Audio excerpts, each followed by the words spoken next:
Obrigado pela presença. É um grande prazer que essa noite nós recebemos o Dr. J.B. Oliveira, que nos traz a palestra Oratória Jurídica. O Dr. J.B. Oliveira é advogado, ele é conselheiro seccional e palestrante do Departamento de Cultura e Eventos da OAB São Paulo. É jornalista, presidente da Associação Paulista de Imprensa na gestão 2006-2009, presidente da Associação Amigos da Cidade, escritor dos livros Falar Bem é Bem Fácil, Como Promover Eventos, Cerimonial e Protocolo na Prática, Inspiração, entre outros. Membro da Academia Cristã de Letras e do Instituto Histórico e Geográfico de São Paulo. Na maçonaria é portador da comenda Dom Pedro I, grau 33, e assessor especial do grão do mestrado do Grande Oriente de São Paulo. É sócio fundador do Rotary Clube de São Paulo, da Sé, e diretor conselheiro da Distrital, Centro da Associação Comercial de São Paulo. E é também radialista, titular de programa na Rádio Mundial e consultor da Rádio Jovem Pan. Doutor, passo a palavra, seja bem-vindo à nossa cidade e que todos os colegas aproveitem o máximo que puder do senhor aí. Obrigado. Precisa usar o microfone? Ficar na câmera? Melhor. Porque nem precisaria, né? Nós estamos aqui com um ambiente bom, com boa acústica. Mas quem manda é esse, não se discute. Boa noite. Boa noite. Esse boa noite, cá entre nós, foi meia boca. Não foi uma boa noite assim de uma terça-feira de chuva. Então esse primeiro boa noite fica valendo como ensaio, como aquecimento. E agora para valer, boa noite. Boa noite. Perceberam a diferença? A primeira observação que faço como professor de oratória é que a voz é um elemento fundamental para a boa comunicação e para a boa impressão de quem fala. Porque quando nós falamos com a voz tímida, com a voz recuada, o que nós transmitimos? Insegurança. Insegurança. O que mais? Timidez. Então imagine que alguém me procure na condição de advogado e diga: doutor, eu quero confiar uma causa importante ao senhor. E eu diga: pode deixar que eu vou cuidar disso, não é a nossa, não. Eu acho que ele vai dizer, eu digo depois, tá? Quando nós falamos projetando a voz com firmeza, nós transmitimos o quê? Segurança. É tudo aquilo que um operador do direito deve transmitir. Vocês não querem se sentar aqui, não? Porque aí fica melhor para fotografar. Olha aí, fica mais completo aqui o espaço. Vamos lá? Olha, uma das culpadas, das pessoas culpadas por estar aqui é aquela. É ela. Porque eu estou passando pela plena Avenida São João, na cidade de São Paulo. De repente alguém olha e diz: oi, doutor J.B. Oliveira, como vai? Aí eu olho uma moça bonita aqui do meu lado. Pronto, já foi um dia mais alegre. E ela foi me dizendo que acompanhava alguma coisa que nós fazemos pela internet e que gostaria que um dia nós estivéssemos aqui, e cá estamos, né? Aí entra Rodrigo na parada e nós estamos aqui para essa palestra. É muito agradável estar com vocês. Eu sou do interior de São Paulo. Interiorzão, não é esse interior pertinho, não. É lá Presidente Prudente. Estou fora de São Paulo há muito tempo, mas as minhas raízes são no interior. E às vezes eu me lembro de uma história da mitologia que fala de um encontro de Hércules com um gigante e começam a pelejar. E com muito esforço, Hércules consegue derrubar o gigante. E quando ele pensa que a luta está encerrada, o gigante se levanta e continua a luta.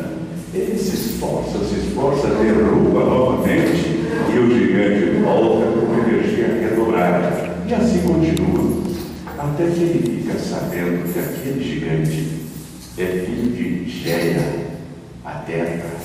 E cada vez que ele toca a terra, ele se melhora. Eu estou em São Paulo há mais de 50 anos. Naquela cidade que tem suas belezas, mas é uma cidade que não tem um encanto, calor do interior. E quando eu venho a uma cidade do interior, encontro esse ambiente mais agradável, mais amigo, mais tranquilo, eu me retorno. E aí eu volto para São Paulo com novas energias. Então eu agradeço a vocês por esta oportunidade que estão me concedendo.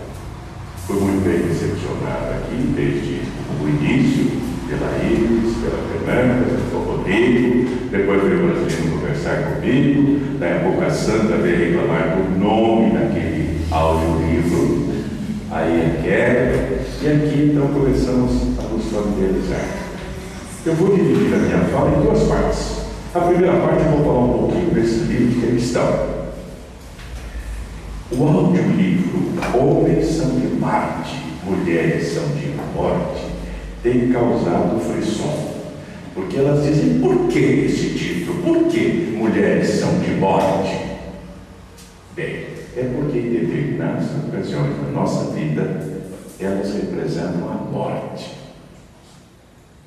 Naquele sábado à tarde que você está refestelado no sofá, com aquele bermudão que você só usa em casa, não tem coragem de sair com ele nem no quintal, aquela camiseta tradicional, na mão esquerda uma latinha de cerveja, na mão direita o controle remoto. Você está usando só os dois dedos de uma mão e só dois neurônios. Está ali tranquilo, quase em estado de nirvana, até que ela chega. Pronto. E ela não veio sozinha, ela veio com a tal de Jaque. Já que você não está fazendo nada aí, e pronto, já dá uma coisa que eu não posso fazer. Vai levar o cachorrinho para dar uma volta, vai trocar o murinho da torneira que está pingando e vai. Acabou, é a morte. Às vezes é o final do campeonato do nosso time. Nós estamos concentrados só naquilo. O mundo acabou, as crianças estão gritando, o telefone tocando, está tudo na terceira dimensão, eu estou na quarta dimensão, até ela chegar. E ela quer falar para a gente naquela hora sobre um assunto importante, não pode esperar o intervalo, não pode esperar o fim do jogo, é aquela hora. É por isso. Mas ela também representa a morte da desordem, da bagunça, da confusão. Porque a coisa mais próxima do caos é o apartamento de um solteiro descasado, tudo revirado. Aí ela chega e assim, num toque de mágica, as coisas vão para o seu lugar, fica tudo bonitinho, arrumadinho. Por isso, homens são de Marte, mulheres são de morte. Um conjunto de observações que venho fazendo há mais de 15 anos sobre o comportamento masculino e feminino, as diferenças neuronais, as diferenças comunicacionais. Neuronais, por exemplo, está demonstrado que o homem tem mais neurônios do que a mulher. Então, as senhoras, por favor, nos olhem com mais respeito. Os homens têm cerca de 4 bilhões de neurônios a mais do que a mulher. Não consegue acompanhar o raciocínio da mulher ainda. Isso não entrou na pesquisa. Sabia que havia contestação? Sabia? A réplica dá uma prontinha. E para que não parecesse qualquer dúvida, quem demonstrou isso não foi um homem, foi uma mulher chamada Bert Papenberg, da Universidade de Copenhague. Ela demonstrou que o homem tem mais neurônio do que a mulher. Aí vem um camarada, cuja opinião ninguém pediu, um bocão, chamado Wojciechowski, e disse com todas as letras Embora o homem tenha mais neurônios do que a mulher, sabe? Ela, entretanto, não. Foi isso que ele falou. Eu não acredito, eu falo uma vez só.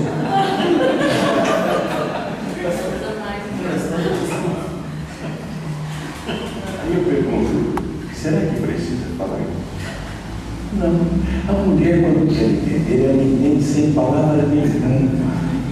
Só o jeitão como o cidadão chega em casa, a maneira como ele olha, como ele dá os perguntas, ela já sabe.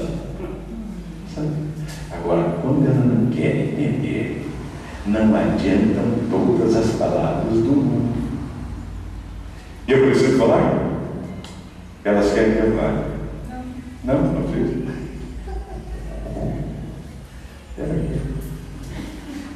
Só que não é porque não entendeu, é por sadismo. Quer que saia dos meus lábios a expressão completa.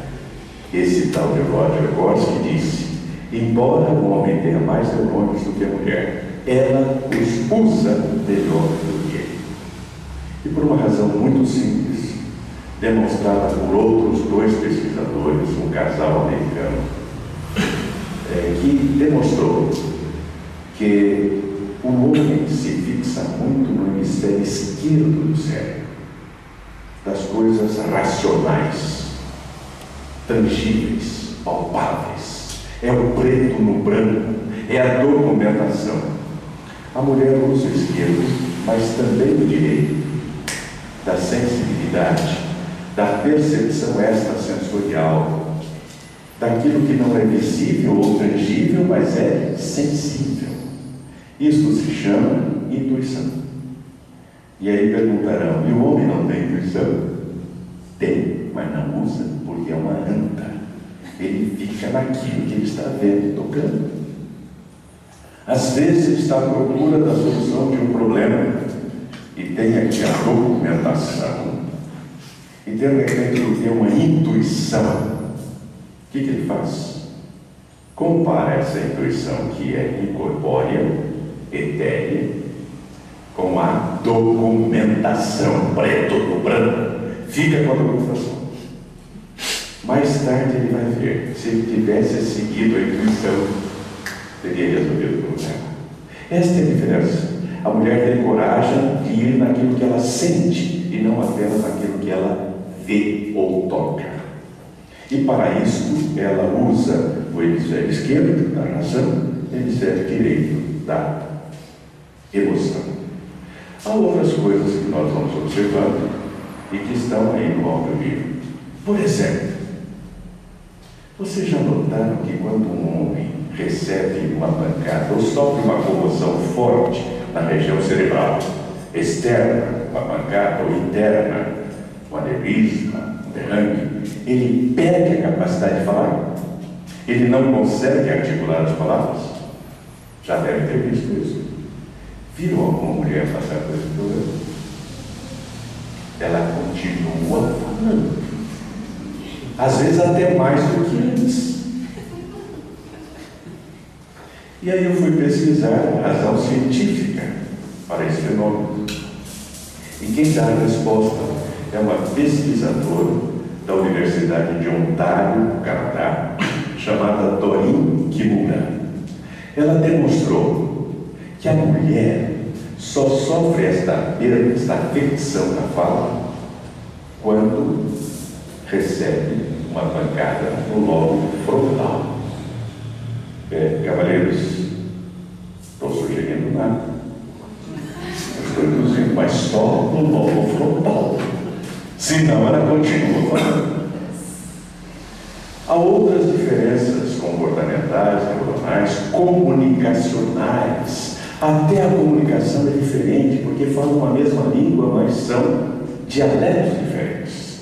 O homem fala num dialeto seco, direto, que ele disse aquilo, acabou, faço assim, chamado hominês.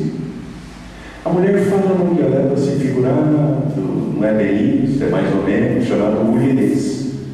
Pronto, ela fala em mulherês, ele entende hominês, não dá certo. Às vezes até numa festa, estão assim frente a frente, e ela diz, olha quem chegou. que o homem faz? Olha, claro, e leva um cutucão. Não é pra olhar. Já se atrapalhou todo. Porque olhe em hominês volte os olhos para.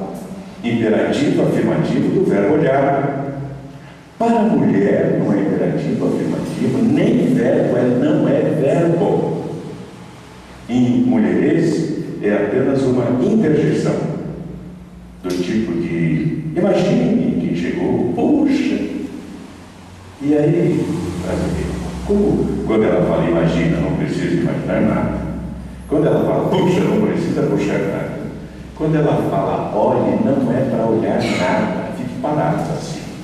Estático, não olhe. Ela está apenas avisando que vai desenvolver um comentário aleatório sobre alguém que acaba de chegar, geralmente do mesmo sexo. Então fique paradão. Algumas já perceberam essa dificuldade masculina e agora elas dizem assim, não olhe agora, porque se não tiver um agora, ele morreu de agora. Essas e outras observações sobre diferenças estão nesse audiolivro Homens são de Marte, Mulheres são de Morte. O outro livro se chama Boas Dicas para Boas Falas. E por que surgiu? Porque ao longo desses muitos anos, colegas advogados ou jornalistas ou professores me procuram dizendo, eu vou ter que falar em determinado lugar, você pode me dar umas dicas? Eu resolvi então reunir 14 dicas e colocá-las em um livro. Agora, quando me pedem, você pode me dar uma dica? Posso lhe dar 14 dicas. Estão aqui neste livro. Todas elas com a letra C de Sebastião.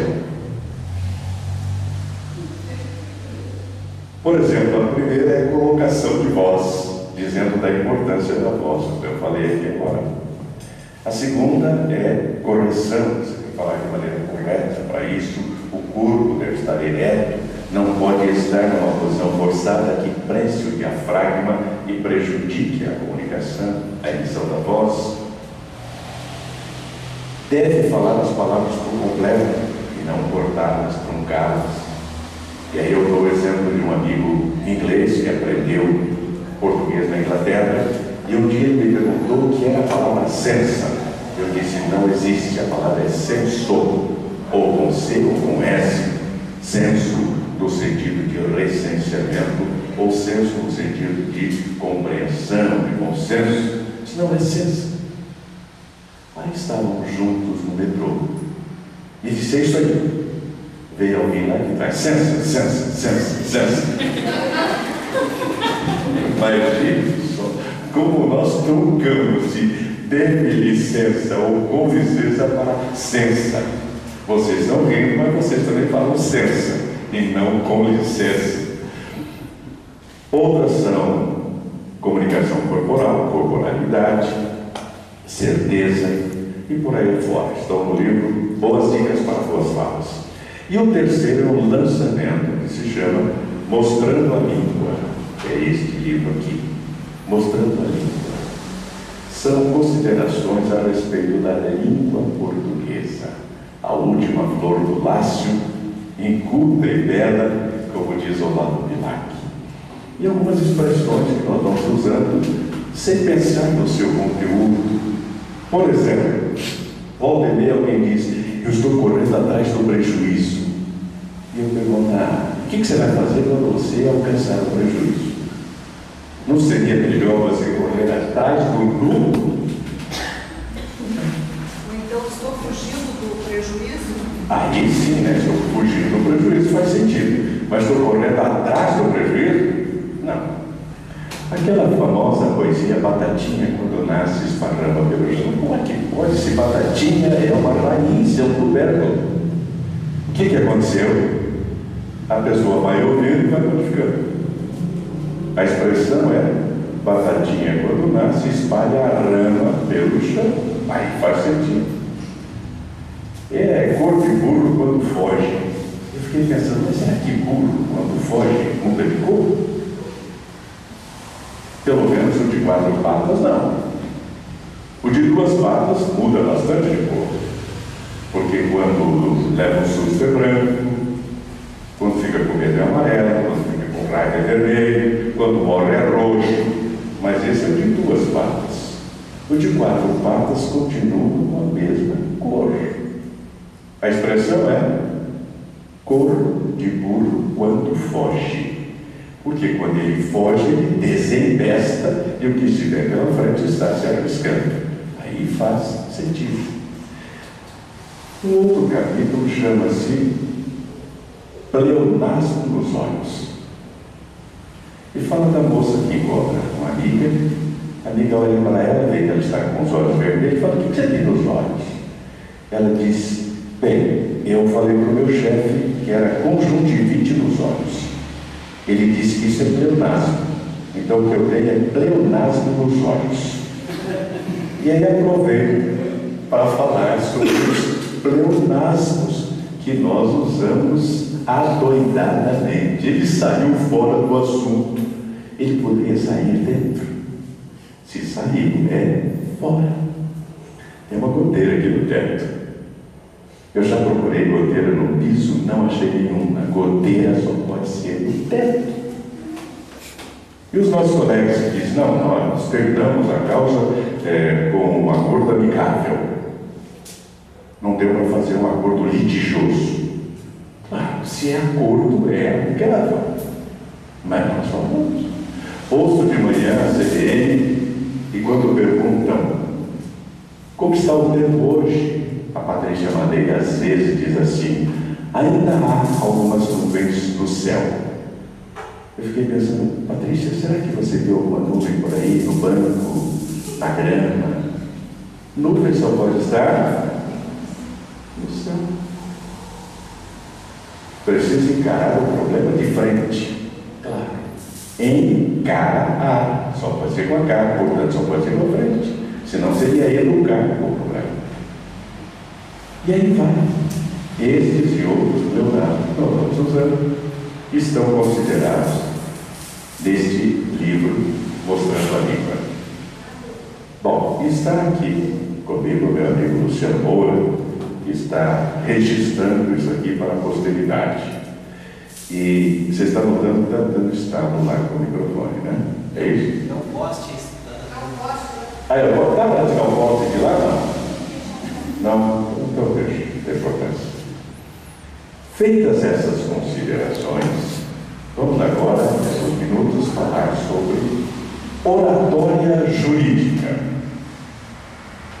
Primeira pergunta: oratória jurídica ou oratória forense? Acho que forense é mais bonito, né? Forense, jurídica é assim.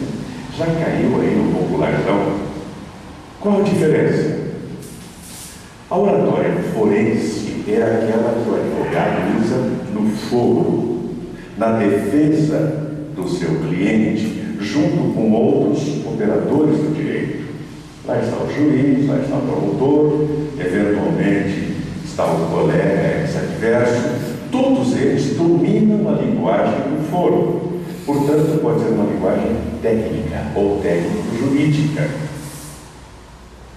E a linguagem jurídica, oratória jurídica, é aquela que nós usamos com o nosso cliente, ou com o nosso futuro ou pretenso cliente. Porque se você for usar a oratória forense com quem não é da área, não vai dar certo. Ele chega para você e diz: doutor, eu quero vender minha casinha. Queria que o senhor me ajudasse aí na negociação, documentação. E aí o colega diz: o senhor tem outorga uxória? Eu acho que eu já tive isso aí, mas eu já sarei. Porque convenhamos, outorga uxória, para quem não é da área de direito, é nome de doença. Nós sabemos, claro, é apenas autorização da esposa.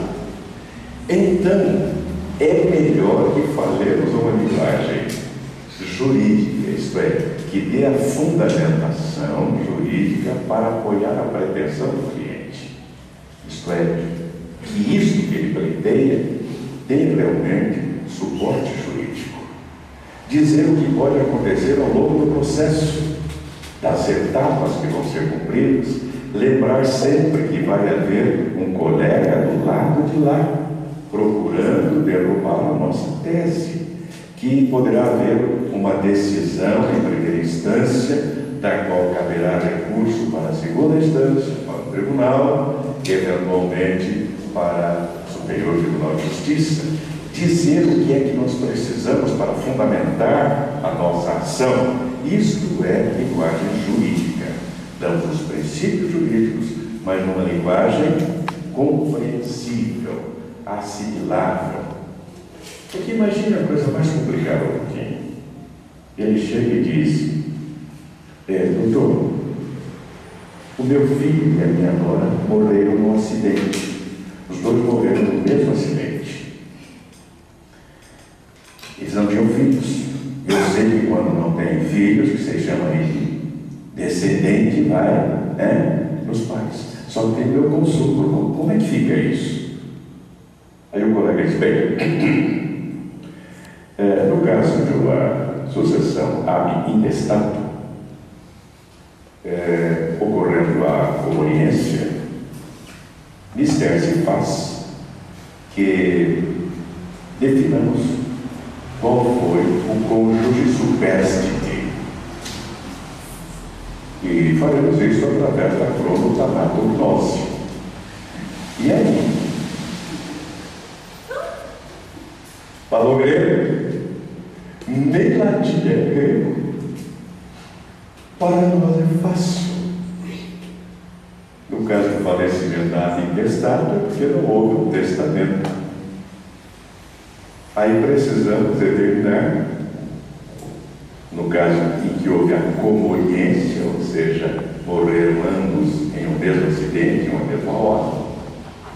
Mas nós sabemos que, embora morreram na mesma hora, há uma diferença sibilina que seja, mínima que seja, entre o que partiu primeiro e o que partiu depois. E o que partiu primeiro deixou o cônjuge sobrevivente como seu herdeiro. E o sobrevivente se chama superstite, se nós quisermos comunicar.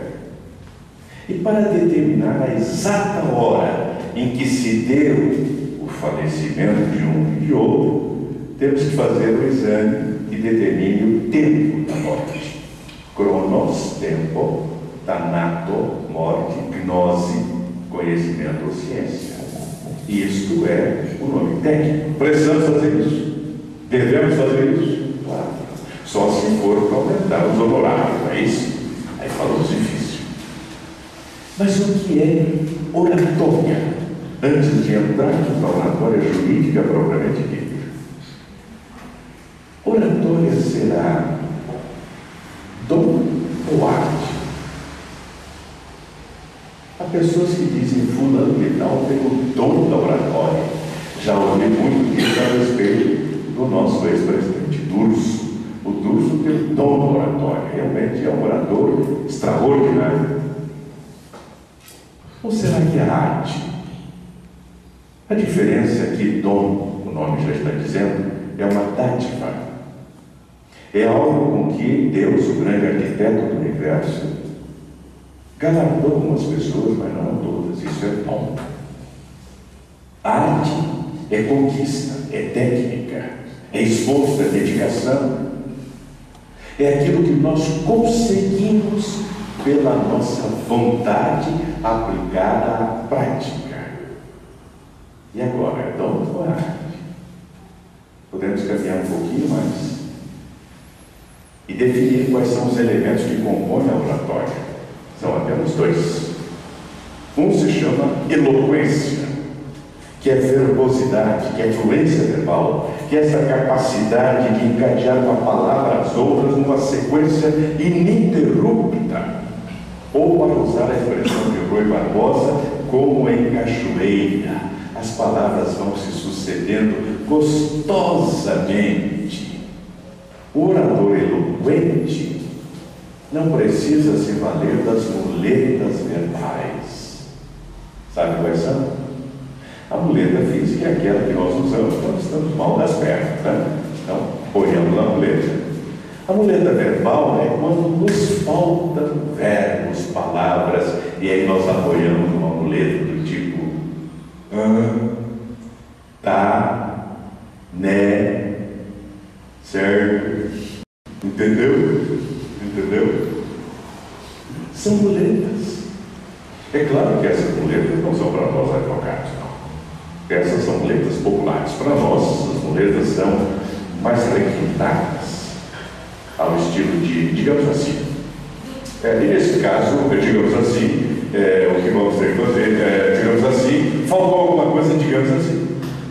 Ou então, e por assim dizer. E por assim dizer. Nós vamos, nesse processo, por assim dizer, e por assim dizer. A eloquência faz com que nós tenhamos as palavras necessárias para expressar a nossa ideia, de repente, sem identificar aquelas palavras, buscando. E aí poderá alguém perguntar: como fazer para ter eloquência? Fácil. Lendo bons livros. Lendo bons livros. Não precisa ser esse aqui, claro. Pode ser outro. Boas dicas para nós falar bem fácil, inspiração. Falando sério, lendo bons livros, mas lendo com atenção, lendo para colher vocábulos e enriquecer o seu vocabulário, torná-lo amplo, rico e restrito. Porque aí no instante em que você está falando, faltou uma palavra, você tem uma dezena de outras para substituí-la. Rui Barbosa, só para a palavra chicote, ele usou 18 sinônimos. Não me perguntem quais, mas nós podemos usar algum, podemos? Chicote. No interior nós falamos rei, mas é rei. Rei. Feminino também vai. Rei. O que mais? Chibata. O que mais? Azorrague. Látego. E por aí afora. Nós temos que enriquecer o nosso vocabulário e evitar a repetição dos mesmos termos, que também aborrecem bastante, ou as muletas verbais. Isto é eloquência, quantidade de palavras. O outro elemento se chama retórica. E retórica se define como a arte de conduzir as palavras. Porque as palavras não podem ser soltas aleatoriamente. Elas têm que ter um objetivo. Elas têm que visar a uma finalidade. Então elas têm que ser direcionadas. Retórica é a arte de conduzir as palavras para atingir os ouvidos. Porque há pessoas que falam e ninguém as ouve. Se a voz for mal colocada, se a pessoa falar muito baixo, se falar muito dentro, suas palavras não serão ouvidas. Então é preciso projetar a voz, falar com vontade, falar com inflexão para atingir os ouvidos. Basta isso? Não. Sabe por quê? Ouvidos não decidem nada. Ouvidos não são sempre decisórios. Ouvidos apenas captam as palavras. Aliás, eu estava aqui me lembrando que há alguns anos uma personalidade da nossa política, cujo nome eu não vou declinar, questão de ética, eu vou falar apenas o caso, ou seja, vou contar um milagre sem nominar o santo. Mas ele estava em uma solenidade no Rio de Janeiro e recebeu E aí ele disse: Deus, companheiros, me deu 2 orelhas, uma para ouvir aplausos e outra para ouvir vaias. Eu fiquei pensando no que ele disse e senti uma cactis de lúcio máximo, porque eu nunca consegui ouvir uma orelha, nunca.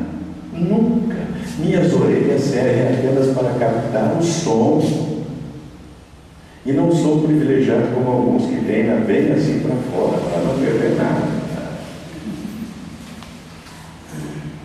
As orelhas captam, servem de anteparo e jogam para o ouvido. Ele sim ouve, mas ouve e fica nisto, porque não é centro decisório. Então, as palavras têm que atingir o quê? A mente, o cérebro. Aí sim está o centro decisório. E quando um advogado está exercendo a sua atividade, o que ele quer obter? O que se convencionou chamar livre convencimento do juiz. E para obter o livre convencimento do juiz, ele tem que atingir não apenas os ouvidos, mas a mente do juiz, o raciocínio, o cérebro. Aí sim nós estamos chegando ao centro das decisões. E para isto, a nossa comunicação, a nossa oratória, tem que ser uma oratória racional, baseada no hemisfério esquerdo. Ela tem que ter lógica, coerência, pertinência. Até porque um processo qualquer é absolutamente lógico. É a lógica formal pura. Um dos sistemas filosóficos da lógica é a dialética. Na dialética, nós temos uma tese que se joga com uma antítese. Melhor seria dizer antitese. E daí surge uma síntese. Está aqui a dialética pura. Tese, antítese, síntese. Quando o advogado entra com a sua petição inicial, com a sua postulação, ele está apresentando a tese, aquilo que ele pretende obter do juiz. O que faz o juiz? Cita a outra parte, e a outra parte entra com a contestação, que é o oposto da tese, portanto é a antítese. O juiz vai estabelecer uma comparação, uma análise entre a tese e a antítese, e vai prolatar a sentença, que é a síntese. Tanto é a síntese que faz referência à tese e à antítese. Diz o autor, pá, pá, pá, pá, pá, pá. Diz o réu, pá, pá, pá, pá, pá, pá. Ou seja, ele está comparando tese, elementos da tese, elementos da antítese. Isto posto, ok? Decide. E aí vem a sentença, que é a síntese. Se as partes se contentaram com essa etapa, morreu aí. Se não, vai haver o recurso. Ou seja, começa um novo sistema dialético. Vem novamente a tese, a antítese e a síntese, aí não prolatada por um juiz singular, mas pelo tribunal. É isso? Então nós precisamos consertar a nossa definição. Ora, retórica é a arte de conduzir as palavras para atingir ouvidos e mente. Fechou? Não. Porque nós somos seres humanos. E os seres humanos têm algo chamado alma. coração, sentimento. O bom advogado não fica apenas na parte material, na parte racional, ele procura atingir também o emocional. Ele sabe que quem está a julgar é um ser humano. Vou contar um segredo para vocês. Vou falar baixinho e é segredo. Juiz também tem alma. Sabia disso? Juiz também tem alma. Só que essa sua alma está resguardada, está lá dentro. Porque ele não pode deixar-se influenciar vagamente e vaziamente por qualquer coisa.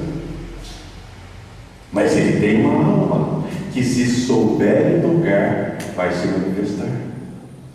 O juiz tem que estar ausente dos sentimentos da parte para analisar com imparcialidade. No meu primeiro ano de Direito, o professor de Introdução à Ciência do Direito fez uma pergunta. Disse: imagine que um caso está sendo julgado pelo juiz, que aquilo que está nos autos condena o acusado. Mas o juiz, pessoalmente, sabe que aquele homem é inocente. O que ele deve fazer? Condenar ou absolver? Claro que todos nós, primeiranistas de direito, no primeiro semestre, dissemos absolver. Se ele sabe que a pessoa é inocente, ele tem que absolver. Não. Ele é obrigado a condenar, porque a sua sentença tem que ser baseada no que consta nos autos. O que diz o nosso princípio de direito? O que não está nos autos não está no mundo. Ele tem que se basear naquilo que ali está, porque a sua sentença tem que ter fundamentação jurídica, suporte jurídico. O conhecimento dele é subjetivo, aquilo que ali está é objetivo, é material. Aí está porque a nossa argumentação tem que ser ao mesmo tempo racional, fundamentada, com suporte jurídico, suporte fático, mas tem que procurar uma forma de tocar a alma. Eu fazia essa palestra brasileira na subseção de Vinhedo e estava lá presente o doutor Erivelber, juiz titular da segunda vara de Vinhedo. Quando terminou a palestra e o presidente deu a oportunidade de perguntas, ele foi o primeiro a levantar a mão. E ele disse: agora é que eu entendi o que acontece no meu gabinete. Eu recebo todos os advogados. E às vezes vai lá um advogado, parece, despacha o interlocutório, fala, sai, não deu nada. Outro vai, fala alguma coisa que me obriga a repensar. Agora eu sou. Aquele que fala e não altera nada, ele está falando o que está nos autos. O que está nos autos eu já vi. Ele está falando meramente a parte técnico-jurídica que eu analisei. Não há alteração. Mas aquele que fala de alguma coisa emocional, ele me obriga a repensar. Por isso, não basta atingir ouvidos e mente, temos que atingir coração, alma. Procurem alguma coisa que seja vinculada ao sentimento. Por que aquele homem, aquela pessoa agiu dessa forma? Que elementos emocionais, que elementos da alma levaram-no a agir assim? Tanto é importante o sentimento, a alma, que os nossos colegas da área criminal, sempre que defendendo o réu,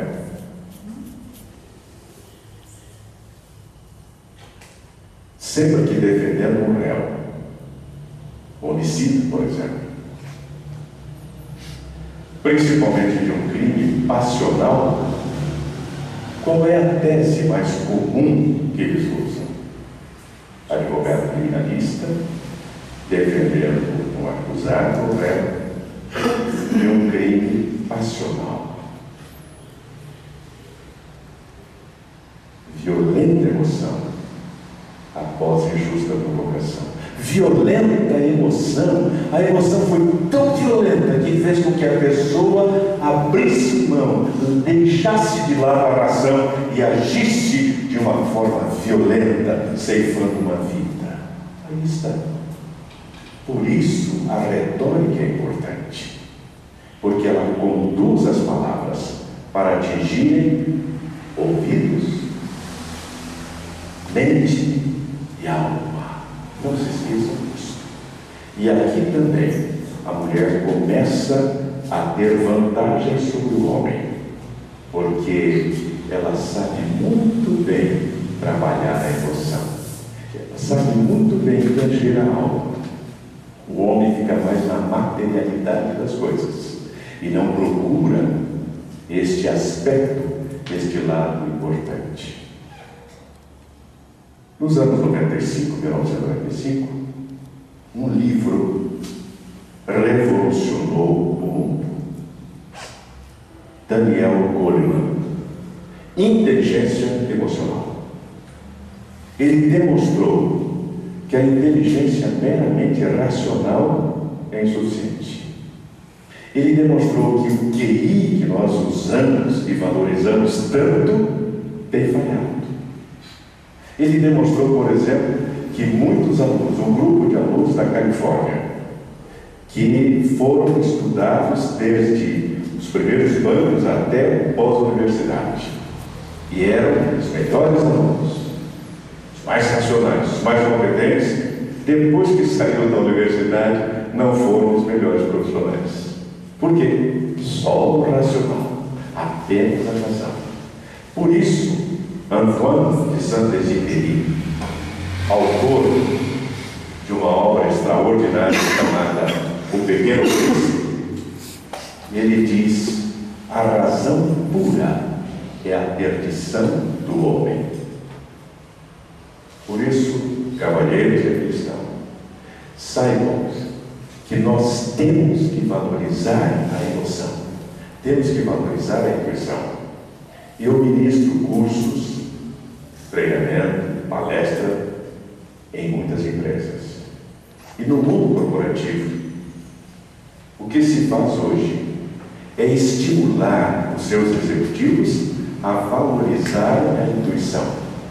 Quando tiver uma intuição, não descarte pura e simplesmente, porque intuição é a nossa alma que dá um pulinho à frente e volta. Dizem eles, não precisa embarcar de imediato na intuição, mas valorize. E para terminar aqui, falando em intuição, falando em mulher, alguma coisa da experiência dos senhores homens casados. Se não aconteceu ainda, vai acontecer. É uma questão de tempo, meramente tempo. Você resolve fazer uma sociedade. Não fala nada para ela para não ouvir palpite, porque a mulher não consegue ficar sem dar palpite.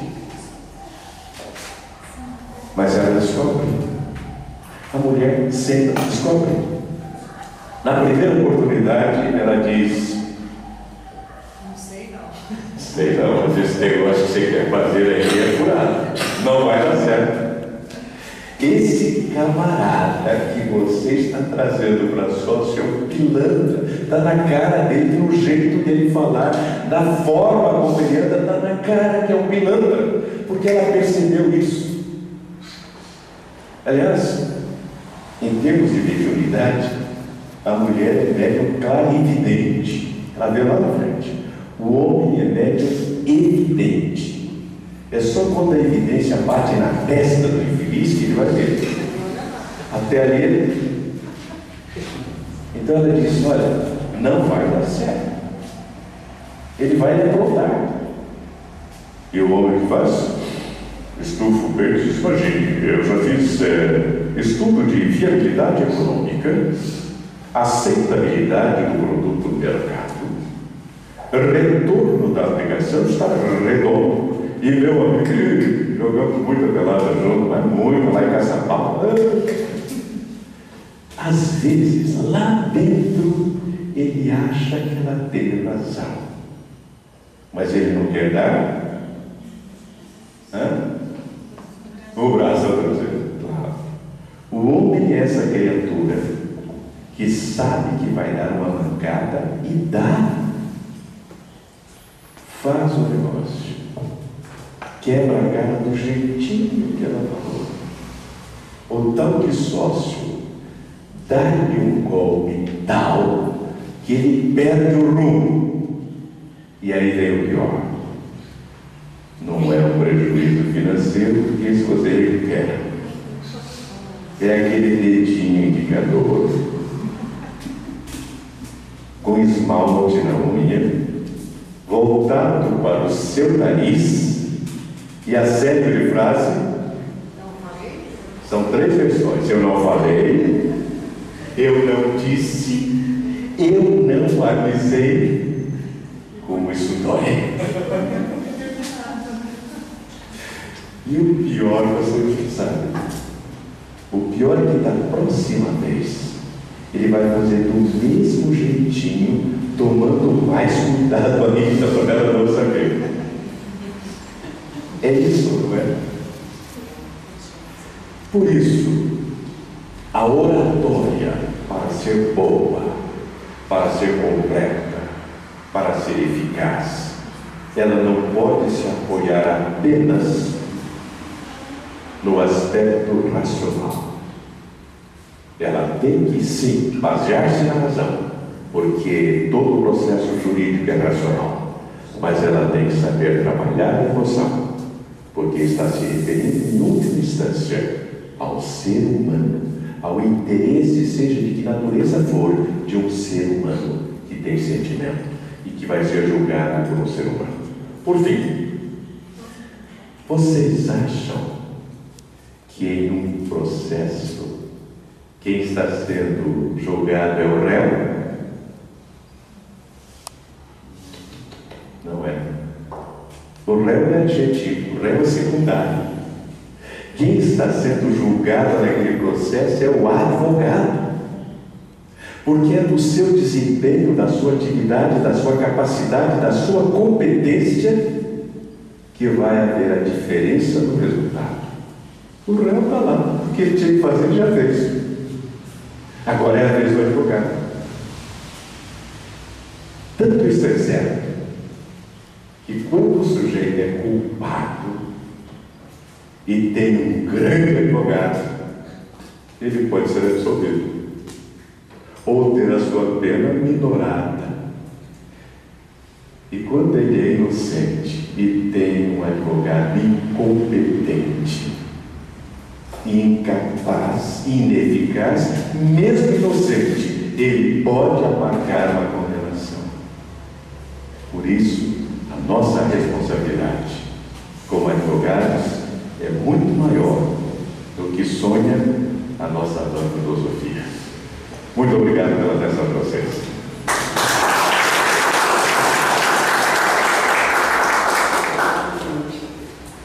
A gente vai fazer um sorteio aqui, Juliano. Alguém quiser fazer alguma pergunta, abordar o sorteio, fica à vontade. Por favor. Declara o sorteio. Doutor, eu vou fazer uma pergunta. Por que o senhor falou Sebastião com C aqui no começo da palestra? Foi um equívoco, né? Poderia ser, eu ia falar senhorita, mas daí a gente vai Sebastião com C. Professor, a respeito do senhor ter falado sobre a emoção da mulher, tanto que técnicas de júri, inclusive, né, para os advogados, uma das técnicas justamente na hora da escolha do júri é dar preferência às mulheres, porque a mulher, usando mais a emoção, ela é capaz de sensibilizar no caso com a tese do advogado e absolver o réu. Claro, principalmente o advogado que sabe trabalhar com a emoção, ele prefere a mulher. Porque para o homem é secarão, ele não valoriza a emoção, ele tem emoção, mas não valoriza. A mulher não. Ele se pega, o homem ele se pega o que aconteceu, o fato concreto o que aconteceu. Ele não, a materialidade. A materialidade. A mulher ela leva pelo Ela lado vai emotivo. a causalidade nem sempre está na materialidade. É porque a mulher é mãe, a mulher, né, tem todo esse lado materno, e isso faz com que ela possa se colocar numa situação que ela poderia imaginar um filho ou acontecer com ela uma situação. Por isso que ela age mais com a emoção numa decisão do que com a própria razão. Isso, ela consulta o coração. O homem consulta o cérebro. Por não. Para desinibir, para ficar mais à vontade para falar em público assim, tem alguma técnica que você diga? Eu não entendi o começo da pergunta. Para a gente ficar mais à vontade para falar em público, deixar a vergonha de lado assim, tem alguma técnica? Posso dar a melhor recomendação? Fala em público. A melhor recomendação: faça um curso de oratória. Há bons professores de oratória, excelentes professores, e todos eles transmitem técnicas que vão ajudar muito. Eu venho ministrando o curso de oratória há 40 anos. Eu desenvolvi uma técnica de resumir. Vocês observaram que eu fiz em 1 hora, aliás, menos de 1 hora, uma palestra falando sobre livros e falando sobre oratória jurídica. O que é isso? É síntese. Síntese é você deixar os detalhes que não interessam de lado e apenas aquilo que é importante e não ser repetitivo. Pois bem, baseado nessa mesma forma de trabalhar, eu sintetizei o curso de oratória em apenas um dia. Ele começa às 10 horas da manhã e vai até às 19 horas. Tem intervalo para almoço, intervalo para café, e em apenas um dia eu transmito todas as técnicas de oratória. Alguém poderá perguntar, mas dá para ensinar oratória em um dia? Eu digo dá. O sexo feminino também, que é mais proibido. Mais ainda. Com mais facilidade. Porque o mais difícil eu não preciso fazer. Seria ensinar a falar. Todo mundo fala. Eu só preciso ensinar a falar objetivamente. Sair dos devaneios. Sair daquela maneira repetitiva de falar que os nossos colegas advogados, via de regra, são péssimos comunicadores. Porque eles ficam se repetindo, alongando, esticando, cansando os ouvidos. Quando ele deveria ser objetivo, ele pode tanger a mente e o coração com objetividade. Isso da repetitividade é um problema tão sério que está no Evangelho. Sermão do Monte está entre os capítulos 5 e 7 do Evangelho de Mateus. No capítulo 6, Jesus está falando, dando orientações, e ele diz: e não useis de vãs repetições, como fazem os gentios, que pensam que pelo muito falar serão ouvidos. Alguns colegas pensam que se eles massacrarem, falarem, serão ouvidos. Não. Depois de algum tempo, o ouvido entope, não entra mais nada. Então tem que ser seletivo, dizer aquilo que deve ser dito. Pois não, colega? Professor, a aplicabilidade dos olhos na oratória. Como? A aplicabilidade dos olhos numa oratória. Eu vi um senhor e me chamou completo de coisa. Isso demandaria uma nova palestra, porque envolveria, para uma resposta completa, envolveria uma técnica moderna chamada PNL, Programação Neurolinguística. E a PNL diz que todos nós temos 3 canais auditivos de comunicação, 3 canais neurolinguísticos de comunicação: o visual, o auditivo e o sinestésico. O visual é o que capta pelos olhos e presta atenção em detalhes. Vocês notaram que desde que eu comecei a falar eu estou com o paletó abotoado? Notaram ou não? Por quê? Porque os visuais sabem que o paletó desabotoado não tem a mesma elegância. Se eu estivesse aqui com o paletó desabotoado, eu não estaria mostrando elegância, eu estaria mostrando protuberância. Nem sempre é elegante. E os olhos captam coisas que para os visuais são explicadas. Eu não gostei porque ele está com um traje mal ajeitado.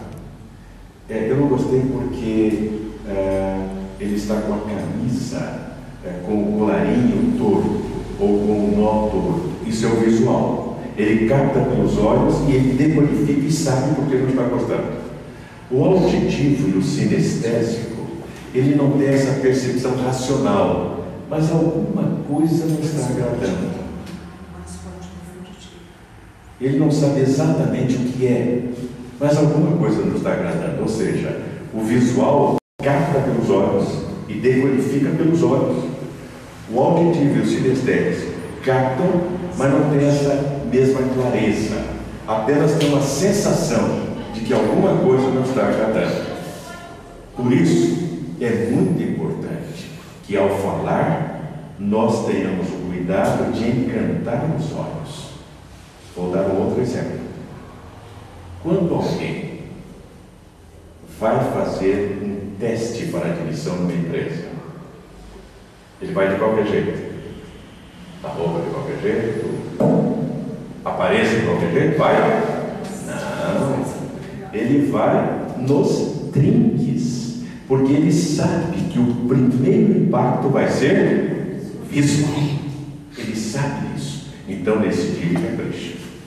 2 pesquisadores americanos, Meraglia e Ferris, num estudo que foi publicado em 1967 no Jornal de Psicologia dos Estados Unidos, demonstraram que em uma comunicação 3 fatores concordam. O primeiro é a palavra, o segundo é a inflexão de voz, o terceiro é a linguagem corporal. Palavra, inflexão de voz, linguagem corporal. E ele diz que a contribuição percentual da palavra, sabe quanto é? Quantos por cento? Com quanto por cento a palavra contribui na comunicação? Quanto? 70. Fale alto. 70? 70%. 70%, quem dá mais? 70%, quem dá mais? Não é tudo isso. Está avacalhando o meu leilão, mas está mais bem. A palavra contribui com apenas 7%. Aí, eu só pus uma 7. Não, zerinho, nada mais. Era 7, faltou a vírgula. 7%. Aí alguém vai dizer, mas logo você, que tem um programa de rádio chamado O Poder da Palavra, vem dizer que a palavra contribui com 7%, mas é a palavra sozinha, solta. A palavra dita de maneira displicente. Sabe, você falando com alguém que está errado, você falando para dentro, essa palavra aqui, ó, 7%. Quando eu agrego inflexão de voz, a maneira como pronuncio a palavra, a ênfase que dou, a variedade que eu dou na tonalidade da voz, 38%. Por isso, Joseph Conrad disse: dê-me a palavra certa, com o tom de voz exato, e eu moverei o mundo. Palavra certa, com o tom de voz exato. 38% da inflexão de voz. E a linguagem corporal? Aparência, apresentação pessoal, traje, porte, postura, gesticulação, dinâmica corporal, expressão fisionômica, esse conjunto, 55%. E é esse conjunto que afeta os olhos. Eu complementaria. Pois não. A pergunta me chamou a atenção, palestrante, de locomover os olhos não só para uma pessoa, assim, para centralizado. O senhor passa, mesmo o senhor responder a minha pergunta, o senhor olhou para mim, olhou para lá, olhou para cá, o senhor uma amplitude nos olhos. Importante isso. Bom observador. Isso está no meu livro Boas Dicas para Voz Balas.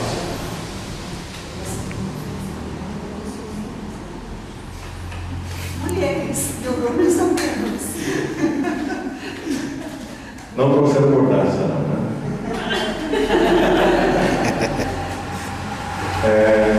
Boa observação. No meu livro Boas Dicas para Boas Falas, eu falo a respeito disso. Ou seja, para onde olhar? Para onde olhar? Alguns professores dizem, escolha uma pessoa no auditório, seja sua amiga, e olhe para essa pessoa. Chama-se isso âncora. Ancore-se nessa pessoa. Só que se eu olhar apenas para o Rodrigo, eu estou desprezando todos os demais. Quando eu distribuo o meu olhar, como você bem observou, para todos, eu estou mostrando minha atenção para com todos. Em alguns ambientes eu chego a andar entre o auditório para que a pessoa sinta a minha presença junto dela, numa atitude de busca de um entrosamento mais próximo. Eu olho para todos e recomendo: olhe, se você precisa de âncoras, pegue logo 5 âncoras. Uma esquerda, uma direita, uma na frente, outra atrás e outra no meio. E aí você olha para todos. Porque há também isso, e eu faço questão de ensinar no curso de oratório, uma finalidade estratégica. Você está falando e olhando para o público. Você está captando pelos olhos a reação do público. Isso é bom.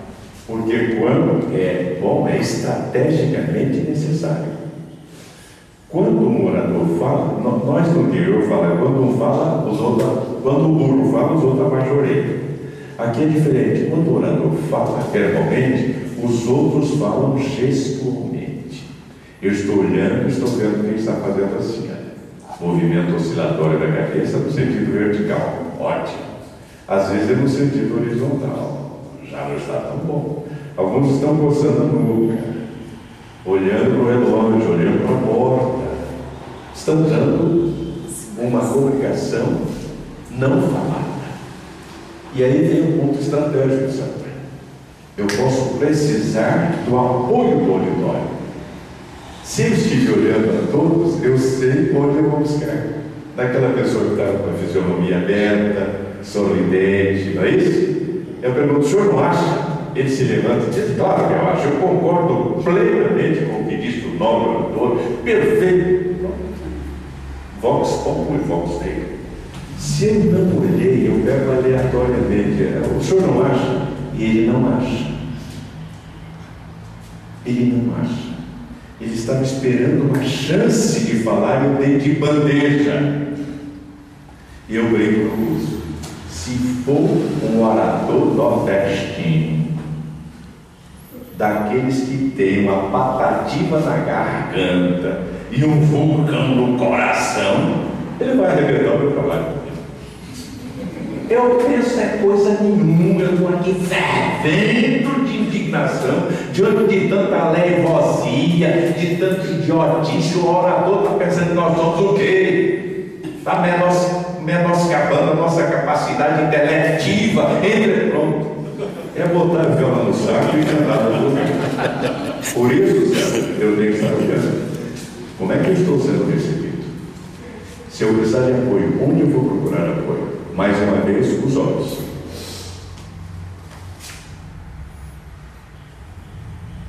Obrigado.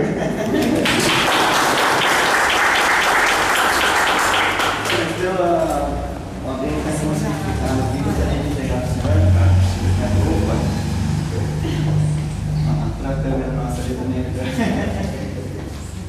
Fernanda, capricha. Falta o shopping depois.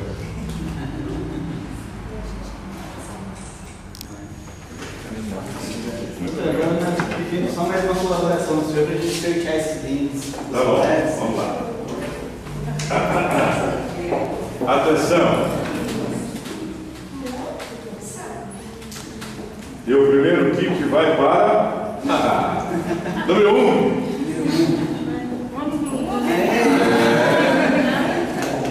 Como é o seu nome? Rita. É?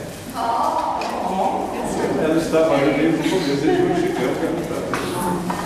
Parabéns, Rita. É uma moça inteligente, ela já adquiriu até o livro Boas Dicas para Boas Falas. O número 2 vai para um violão sem braço. 8. base. Como é o seu nome? Thalita. Thalita. Mais um? Bota o número 9, tá? Por favor. Não, você tinha que conversar antes, agora publicamente. Não, corrupção tem que ser alguma coisa escondidinha. Assim escrachada só no governo. 14. Até aqui, o representante do sexo outrora chamado forte. Último dos movimentos. Estava sentindo isso. Vamos lá. Intuição, é verdade.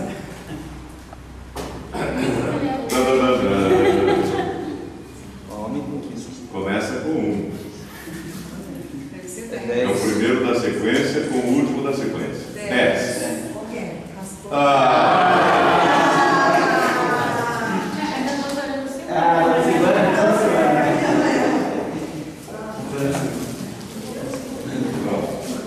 É isso, obrigado pela presença de todos. Doutor, muito obrigado, foi muito proveitosa. E coloco a OAB Caçapava à disposição do senhor sempre que precisa, nós estamos aqui à disposição. Obrigado. Eu quero fazer mais um pedido. Visite o meu site. É JB Oliveira. Fácil. www.jdoliveira.com.br. Temos ali algumas palestras, algumas notícias, algumas informações. E se quiserem, podem fazer alguma pergunta.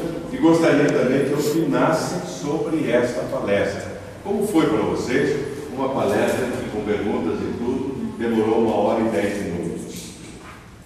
O que de conteúdo foi transmitido? Isto é válido como uma experiência para vocês? Isto é válido como um processo de comunicação? Terceira coisa, vamos ter um curso de oratória. Vai ser no dia, está lá no site, se não me engano, é dia 9 de novembro. Temos tempo, portanto. Esse curso de oratória tem recebido pessoas do Rio de Janeiro, do Paraná, Santa Catarina, e por isso eu até alterei o horário de início. Começava às 9 horas, agora começa às 10 horas, para que pessoas de mais distante possam chegar. Vai das 10 às 19. É num ponto central, é em um hotel, de forma que a pessoa chega e fica ali mesmo o dia todo. Fazemos o intervalo para o almoço, o intervalo para o café. No final do dia, sai com o curso feito, as informações obtidas, um certificado e uma apostila. O próximo vai ser dia 9 de novembro.